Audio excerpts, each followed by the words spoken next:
double cafe doors for stocking overall dimensions. Doors combined have a length of 46.5 inches, and a depth we have 1.5 inches. The length for each individual door are 23 inches, and a height we have 39.75 inches tall.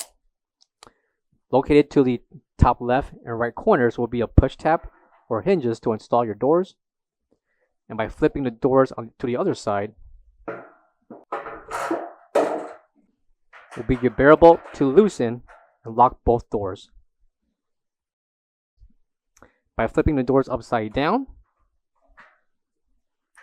we have inserts or slots to install these doors. Included with your cafe door will be screws, along with hardware and rotating shafts to install your cafe door.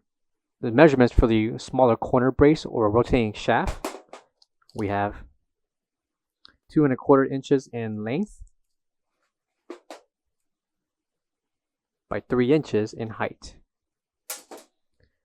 4-hole inserts for your screws, and the measurements for the second bracket or rotating shaft, we have 1.75 inches in length by 4 inches in height.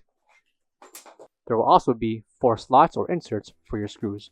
All of these will be included with your purchase for one single or a double cafe door. For all questions, give us a call or visit our website coolerdepotUSA.com for more information on this product.